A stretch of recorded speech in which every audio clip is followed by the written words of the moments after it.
इतने महान कलाकार, राइटर, डायरेक्टर, एक्टर, प्रोड्यूसर, मतलब गीतकार, इतनी एनर्जी, गॉड गिफ्टेड आर्टिस्ट, जिन्होंने कभी ज्यादा, मुझे लगता है ऐसा मैंने सुना है जहां तक, कि इन्होंने कभी संगीत नहीं सीखा, कुछ नहीं, लेकिन ये जो भी गाते थे, किसी भी हीरो के लिए गाते थे, वो हीरो को जाके इतना चिपकता था।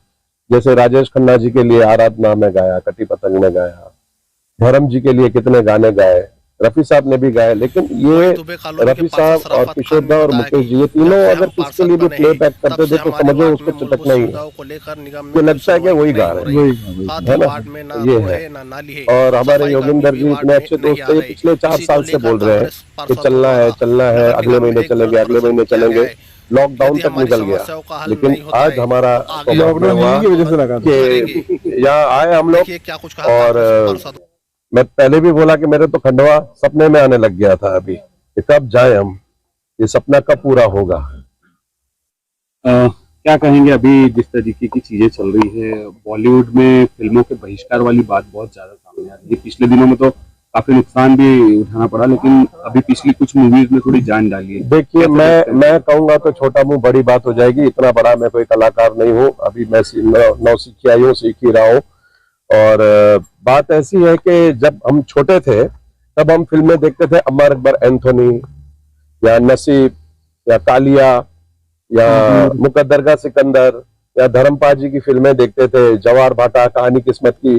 तो क्या होता था, थोड़ा एंटरटेनमेंट हुआ करता था, और फिल्मों में चाहिए जो मनमोहन देसाई जी देते थे, प्रकाश मेहरा जी देते थे, बड़े बड़े डायरेक्टर, ये एंटरटेनमेंट जो है ना निकल गया है। जो रियलिस्टिक फिल्म बना रहे हैं ना, तो रियलिस्टिक नहीं चलेगा, क्योंकि आप हर कॉमेडियन देखो, थोड़ा बहुत तो लाउडनेस करना ही पड़ता है, परफॉर्म बताना पड़ता है। जैसे किशोर दा, वो भी कॉमेडी करते थे, आशा आशा आशा तुम अंदर आ जाओ, नहीं तो एक काम करो, तुम अंदर नहीं आती हो तो मुझे बाहर ले जाओ, करते थे ना।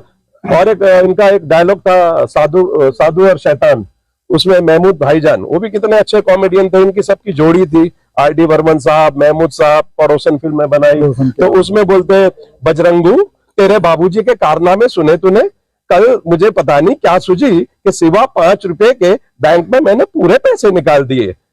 बोला नीचे से, वो कितना बढ़िया, कितना मस्त, मतलब भाईजान थे महमूद साहब, वो कॉमेडी करते थे।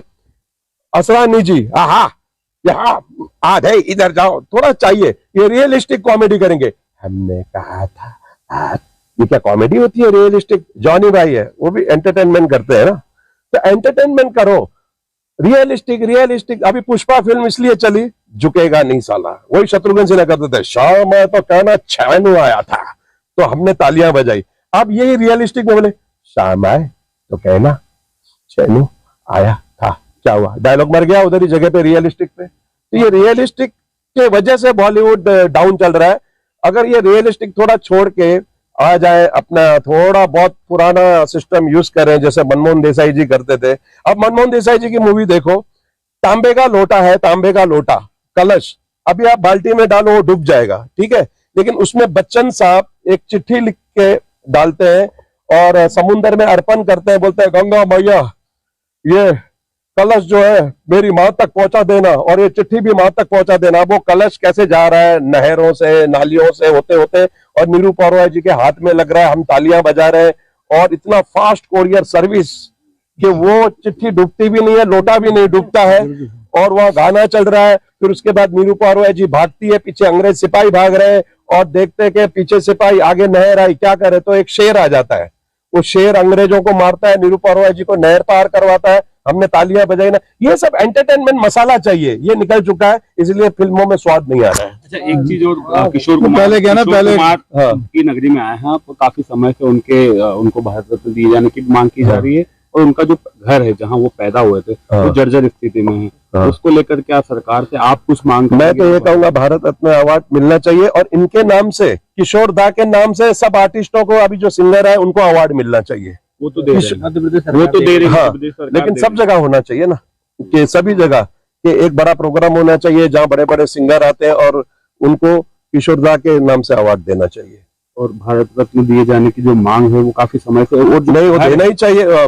मैं भी कहूंगा कि सरकार से हाथ जोड़कर विनती करता हूं कि भारत रत्न अवार्ड देना चाहिए। और पैतृक घर जो यहाँ बहुत ही जर्जर स्थिति में, अगर आप हाँ, उनका घर भी बनाना चाहिए और सरकार को एक बहुत अच्छा बनाना चाहिए। मतलब मैं जहाँ तक अच्छा, भाभी जी घर पर है। भाभी जी घर पर है। हाँ। उसकी स्टाइल नाराज हो गए, इनको मैं यहाँ ले आऊँ। स्टाइल में आप अगर कुछ बोल के जाएं तो थोड़ा सा अच्छा लगेगा। भाभी जी घर पर है का एक डायलॉग सुनाता हूँ। हाँ बे हो विभूति है, हाँ बे हो मेरे पास बहुत पैसा है, क्या हुआ बेटा भाभी जी ने घर से लात मार कर निकाल दिया क्या?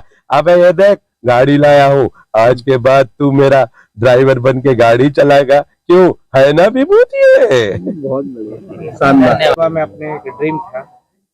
खंडवा में मेरा जन्म हुआ और ये मेरी जन्मभूमि है। पिछले 17 सालों से मैं फिल्म इंडस्ट्री में सिंगर म्यूजिक डायरेक्टर इस भूमि ने ही बनाया मुझे।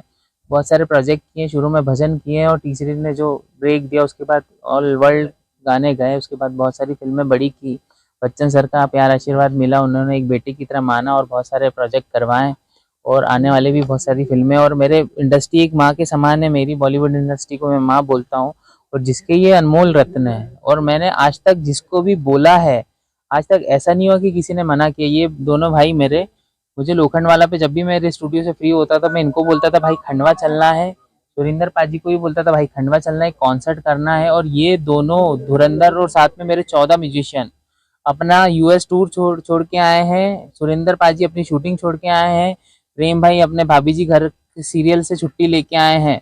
तो ये इन लोगों का प्यार है मेरे प्रति, अब मेरे शहर के प्रति, खंडवा के प्रति और किशोरदा के प्रति।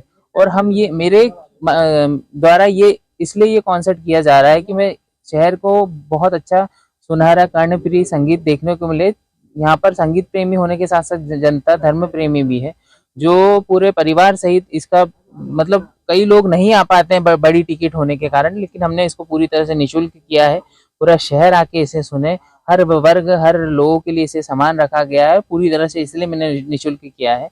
अभी तक जो भी होता था कि कई बार इंदौर से कलाकार आते थे मुंबई का बता के, लेकिन इस बार इतनी शुद्धता है इसमें, सारे बड़ी बड़ी फिल्मों के धुरंधर है। जितने भी पीछे आपको मेरे साथी कलाकार दिख रहे सब बड़ी बड़ी फिल्मों के बहुत धुरंधर म्यूजिकल आर्टिस्ट हैं।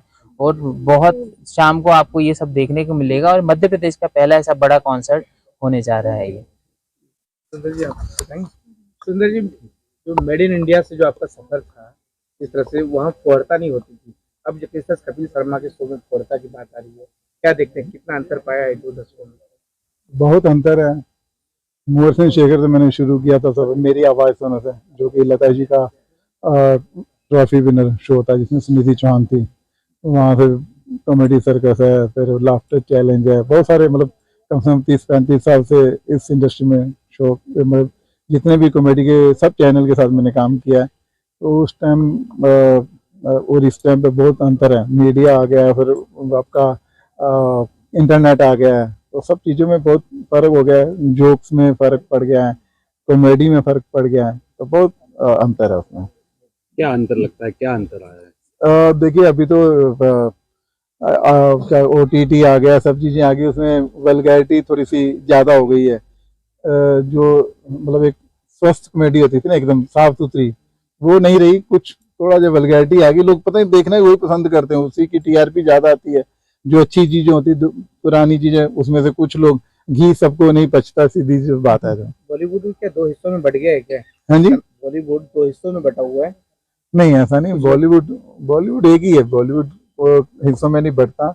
हाँ थोड़ा सा कुछ मतलब कुछ लोग हैं जो कि OTT की तरफ, तो पूरा बॉलीवुड OTT की तरफ बढ़ रहा है। जहाँ जिसको काम मिलता है उसकी तरफ जाता है। आज मतलब काम ही सबसे बड़ी जरूरत है सबकी। लॉकडाउन में काफी इंडस्ट्री सब बहुत ही डाउन हो गई, तो इसलिए अभी देखो आप बड़े बड़े स्टार भी OTT कर रहे हैं। उसका मतलब ये नहीं कि उनको काम की कमी, एक मतलब एक कलाकार को काम की भूख होती है, इच्छा होती है कि हम पब्लिक में दिखें, जितना दिखेंगे उतना ही उनको और अच्छा लगता है, क्योंकि पब्लिक का प्यार ही उनके लिए वही उनकी पॉपुलैरिटी, वही उनका आशीर्वाद है।